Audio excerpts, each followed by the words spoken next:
தேவனுக்கே மகிமை உண்டாவதாக. இந்த புதிய நாளிலும் கர்த்தர் உங்களுக்கு அருளும் ஆறுதலின் மன்னா.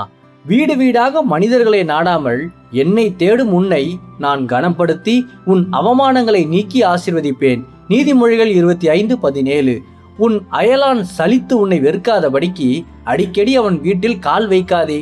கிறிஸ்துவுக்கு பிரியமானவர்களே, ஒருவேளை நீங்கள் அளவுக்கு அதிகமாக மற்றவர் வீடுகளுக்கு சென்றதால் இன்று உங்கள் சுயமரியாதையை இழந்து அவமானப்பட்டு நிற்கிறீர்களா?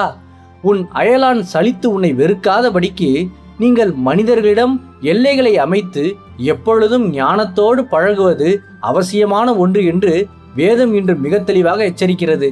அன்று இயேசு தம் சீஷர்களை ஊழியத்திற்கு அனுப்பும்போது வீடுகள் தோறும் போகாமல் ஒரே வீட்டில் தங்கியிருக்க சொல்லி மனித உறவுகளின் எல்லைகளை அழகாக கற்றுக் கொடுத்தார்.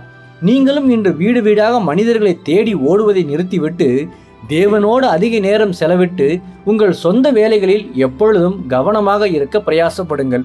இப்படி செயல்படும் போது மற்றவர்கள் உங்களை வெறுக்காமல் மதிக்க ஆரம்பிப்பதை காண்பீர்கள். மேலும் இனி நீங்கள் வீணாக சுயமரியாதையை இழந்து எங்கும் அவமானப்பட்டு நிற்க வேண்டிய சூழ்நிலையே உங்கள் வாழ்க்கையில் ஒருபோதும் ஏற்படாது. கர்த்தர் இந்த வார்த்தைகள் மூலமாக இன்று உங்களை ஆறுதல் படுத்தி ஆசீர்வதிப்பாராக. ஆமேன். அல்லேலூயா. ஜெபிப்போம். என் அன்புள்ள பரிசுத்த பரலோக பிதாவே, இந்த புதிய நாளுக்காக உமக்கு ஸ்தோத்திரம். கணத்தின் ஆவியானவரே, இன்று முதல் வீடு வீடாக மனிதர்களை நாடாமல் உம்மை தேட ஒப்பு கொடுக்கும் என்னை நீர் கனப்படுத்தி என் அவமானங்களை எல்லாம் நீக்கி ஆசீர்வதித்தருளும்.